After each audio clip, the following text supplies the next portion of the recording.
Assalamualaikum warahmatullahi wabarakatuh. Jumpa lagi bersama Trio Satya TV. Pada kesempatan hari ini kita temanya adalah inspirasi usaha.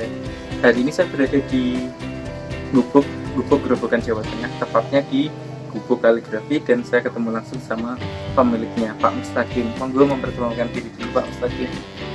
Baik, pemirsa, perkenalkan nama saya Mustaqim. Jadi saya punya usaha namanya Gubuk Kaligrafi. Kalau boleh tahu, Gubuk Kaligrafi itu berdiri sejak tahun berapa, Pak? Berdiri tahun resminya 2014. Tapi saya punya hobi kaligrafi ini sudah sejak kecil. Saya punya hobi kaligrafi. Tapi Jadi mulai saya tekuni serius 2014. basicnya adalah memang dari hobi, Pak, ya? Ya, Nah, benar jadi sekali. teman-teman, usaha yang bagus itu adalah yang dari passionnya, dari hobinya, dari kesukaannya. Maka dalam menjalaninya akan bahagia, gitu, Pak. Alhamdulillah. Pak Taki masih ingat nggak dulu orderan pertama atau mungkin produk pertama yang dibuat apa, Pak, saat itu, Pak? Produk pertama waktu itu saya masih SMA, Iya. sekolah. Itu ada saya nulis kaligrafi, kemudian ada teman sekolah yang kebetulan punya adik baru lahir. Nah, diminta untuk menuliskan kaligrafi ya di kertas itulah. Waktu itu saya harga Rp3.000. Jadi produk pertama waktu itu Rp3.000, Pak, ya? Ya, Rp3.000. Dan istilahnya Kaligrafi. lebih ke membantu teman, Pak, ya? Ya, Jadi itu memang sebuah usaha itu belum pure murni untuk usaha, tapi bisa gitu ketekunan kemudian yang dilihat oleh orang atau dilihat pasar dan bernilai jual. Gitu, nonton, Pak? ya. Oke. Terus setelah kaligrafi dari teman tadi, perlu, Pak, getok tular atau mungkin panjenengan publish ke media atau berikut ketika banyak yang mulai pesan? Panjang ya, itu kan saya SMA sekitar tahun 2000 dan ini resminya kan 2014. Dari 2000 sampai 2014 itu ya vakum saya, maksudnya tidak di dunia Kaligrafi. Baru di 2014 saya seriusi lagi di kaligrafi. Oke. Setelah kaligrafi berarti pasarnya adalah untuk nama bayi, gitu, Pak. Kaligrafi hiasan dinding rumah. Kaligrafi yang saya jual atau saya tekuni itu khusus kaligrafi nama. Kaligrafi nama, ya. Khusus kaligrafi nama, tidak meloncat yang lain. Nah, silakan teman-teman atau viewer kita hari ini yang pengen buat kaligrafi nama dan hiasan dinding atau tulisan Arab bisa ke Gubuk Kaligrafi. Ada akun Microsoft-nya, Pak? Ada. Untuk FB itu FB saya pribadi namanya Mustaqim Matika. Mustaqim Matika. Karena mengampu mapel matematika. Oke. Terus IG ada, Pak? IG ada dua. Ya. Yang khusus kaligrafi itu di Kaligrafi Gubuk @kaligrafi Gubuk. Sedangkan yang mahar nikah ada di Mahar Godong. Nah, ini jadi ada pengembangan produknya selain kaligrafi juga mahar nikah, gitu, Pak. Ya. Mahar nikah, Mahar Godong. mahar godong. Terus untuk YouTube, Pak, channelnya apa? YouTube-nya channelnya Gubuk Kaligrafi. Gubuk Kaligrafi. Mungkin teman-teman kita search keywordnya kaligrafi Gubuk, nanti pasti muncul punya Pak Takim. Viewernya juga banyak, subscribernya juga banyak. Mohon dukungannya. Subscribe di channel Gubuk Kaligrafi nanti biar segera monetisasi. Oke. Amin. Next. Produk saat ini apa saja, Pak, variannya? Saat ini ya 3 itu. 1 kaligrafi, 2 mahar nikah, yang ketiga figura. Figura, ya. Jadi kalau Pak Takim itu biasanya full lebih banyak ke keterampilan. Jadi original produknya, ketekunan pembuatan itu sangat penting. Dan yang membuat beda dari produk yang lain apa, Pak? Dari kaligrafi panjenengan, Pak? Perbedaannya kalau kaligrafi khususnya itu di desain, menang di desain. Ya. Perbedaan dengan karya kaligrafi yang lain. Karena sebelum saya proses itu saya desain dulu di komputer, baru direalisasikan. Nah, ini kalau saya melihat di YouTube Pak Mustaqim itu dalam pembuatannya terlihat sangat rumit sekali dan butuh ketekunan, kesabaran gitu. Memang ngoten Pak kaligrafi itu. Ya.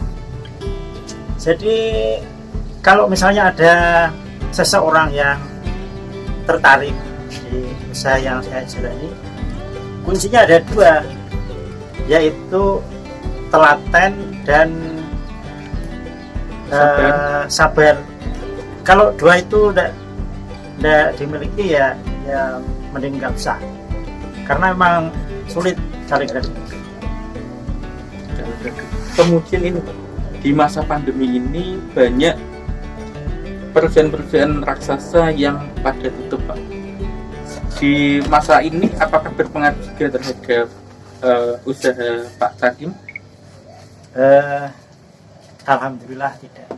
Alhamdulillah. Alhamdulillah tidak. Tetapi saya tetap berdoa semoga COVID-19 ini cepat berlalu. Amin. Nah karena memang ini kan full dari ketekunan, keterampilan, jadi memang tidak melibatkan orang banyak Pak Anji. Karena ini musimnya, jadi dalam satu tahun 12 bulan itu bulan Dzulhijjah atau bulan haji itu musim nikah. Sementara bulan setelah Syawal Abid itu bulan orang melahirkan. Memang corona ini bertepatan dengan musim nikah dan musim melahirkan. Karena itu jadi corona tidak banyak berpengaruh.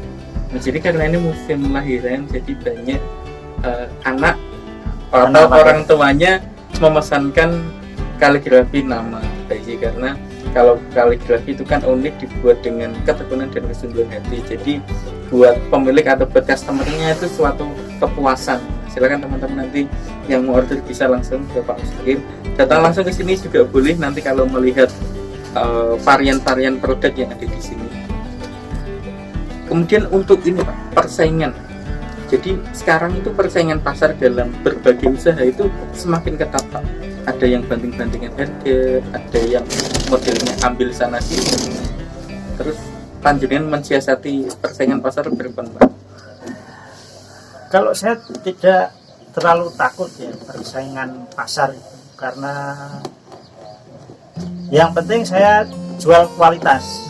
Nanti pasar itu akan mencari kualitas. Jadi saya jaga kualitas saya, nanti pasar yang akan mencari. Untuk pasar sendiri paling banyak area yang gubuk atau mungkin luar daerah, atau mungkin pesanan terbanyak itu dari Facebook atau dari teman-teman terdekat?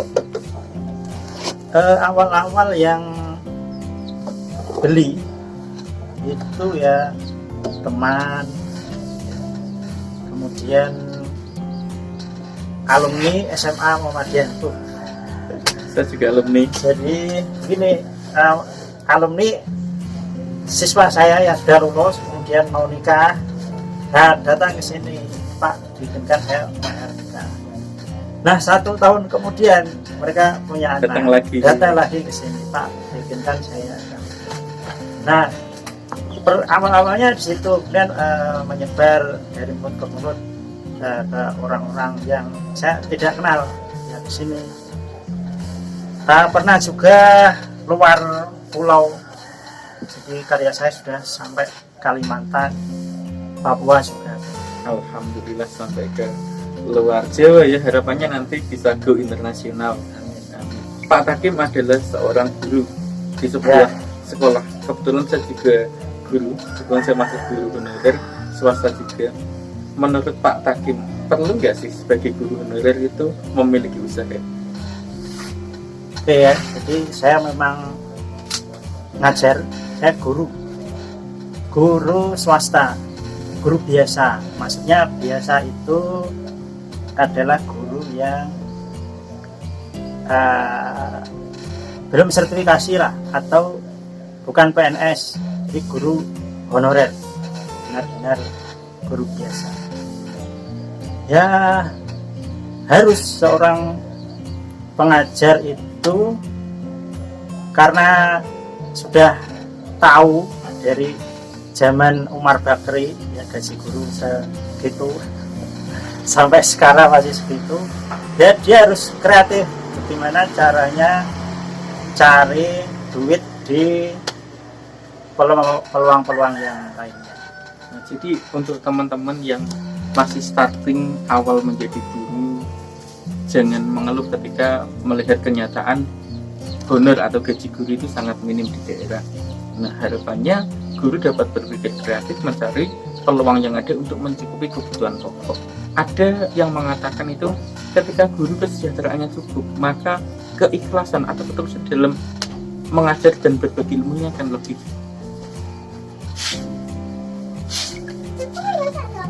Ya benar sekali, sangat tepat. Kemarin saya juga membuat konten itu yang 10 usaha sampingan guru honorer. Kemarin kalau teman-teman lihat juga di channelnya Pak Hajar Pamuji sama Dodit Mulyanto, finalis stand up komedi. Nah, Dodit itu juga mantan guru yang dia sekarang beralih profesi menjadi, setelah komiknya menjadi YouTuber. Sekarang udah punya rumah besar di hutan. Nah, dia berpesan di videonya kemarin itu, kalau memang honor guru itu minim ya jangan jadi guru. Tapi bagi orang-orang tertentu, terutama yang memiliki panggilan hati menjadi seorang guru, itu menjadi guru itu hal yang sangat bermakna. Meskipun secara finansial minim, tapi kita harus bisa mensiasati dengan salah satunya berwirausaha seperti ini. Ya mungkin perlu saya tambahkan, ya benar tadi ada kalimat kalau nggak mau jadi guru karena gajinya sedikit, ya ada usaha jadi guru, memang itu betul sekali. Nah, kecuali ada panggilan hati memang ingin jadi guru, jadi tujuannya jangan cari uang, karena kalau jadi guru niatnya untuk cari duit, ya tidak mungkin kaya. Betul, karena kan ini lebih banyak ke pengabdian gitu Pak. Guru itu lebih banyak ke pengabdian. Terus ada juga kurikulum terbaru itu mengatakan siswa atau peserta didik itu harus dibekali dengan kewirausahaan. Peran kewirausahaan di sini tuh gimana Pak? Ya saya setuju ya. Tapi karena sekolah itu harus pakai kurikulum, jadi sedikit sekali kita pakai membuat kurikulum sendiri ya. Akhirnya misalnya ada kewirausahaan, ya saya sangat setuju sekali, tapi pengaruhnya untuk anak bisa terampil itu ya belum sepenuhnya. Nah, ini bicara pendidikan lagi Pak, menurut panjenengan Pak, jika sekarang itu anak muda itu kalau ditanya kamu cita-citanya apa, saya mau jadi pengusaha sukses Pak. Pengusaha sukses itu tidak hanya sekedar terwujud dari ucapan saja, tapi juga diwujudkan dengan tindakan. Nah, karakter apa menurut Pak Takim untuk pemuda yang ingin menjadi pengusaha sukses? Karakter apa saja yang perlu dimiliki? Kalau mau jadi pengusaha ya minimal punya wirausaha. Itu ya teori, jangan belajar teori terus, langsung praktek. Begini misalnya pengen bisa servis motor, ya sebaiknya langsung datang ke bengkel, belajarnya langsung ikut di bengkel. Kalau teori tanpa praktek ya nonsen lah. Oke, itu tadi pesan untuk teman-teman pelajar yang berwirausaha ya, harus banyak praktiknya, harus dapat membaca peluang yang ada di sekitar, memanfaatkan kesempatan. Jadi usaha kita kalau masih seenaknya sendiri ya persaingan pasar semakin ketat, kita akan ketinggalan. Makanya begitu ada kesempatan langsung diambil. Begitu juga dengan pekerjaan, begitu ada kesempatan manfaatkan dengan sebaik-baiknya. Di musim pandemi ini pekerjaan sangat langka sekarang Pak nih. Ya, saya mendengar banyak karyawan pabrik karyawan yang dirumahkan. Nah, itu. Makanya jika kita masih mendapat pekerjaan ya disyukuri, ditekuni dengan baik. Meskipun kadang orang mengeluhkan, wah gajinya sedikit atau apa, yang penting itu ada dulu. Nanti peluang itu akan ada bagi orang-orang yang mau berusaha aja Pak. Ya. Oke, lanjut ke usaha Pak. Lanjut ke usaha. Harapan ke depan apa Pak untuk usaha kaligrafinya ini Pak? Harapan saya ya semakin dikenal orang, kemudian nanti saya inginnya punya karyawan, punya galeri, punya karyawan hingga besar tapi bermanfaat juga untuk orang. Oke, mungkin cukup Pak Takim untuk saat ini. Ada yang mau ditambahkan silahkan terkait dengan produknya. Ya ini promo ya, iklan. Monggo sederek-derek Gubuk dan sekitarnya jika ingin membuat mahar nikah atau kaligrafi dan atau juga silakan datang ke Gubuk saya. Alamatnya di Dusun Pilang Kidul RT 6 RW 5 Gubuk. Dekat rel kereta api. Bersebelahan dengan rel. Nah, jadi kalau dari pertigaan Gubuk itu arah selatan lurus saja, mentok sampai ada rel belok kiri, nanti pasti ketemu ada pelangnya tulisan Gubuk Kaligrafi besar di situ. Oke, demikian interview kita pada hari ini. Sebenarnya ada banyak hal yang ingin kita bahas, mungkin dapat kita bahas di episode berikutnya ya Pak. Siap. Oke, see you next time teman-teman. Silahkan nanti di like dan subscribe di channel Gubuk Kaligrafi dan Trio Satya TV. Sampai jumpa di episode berikutnya. See you next time. Wassalamualaikum warahmatullahi wabarakatuh.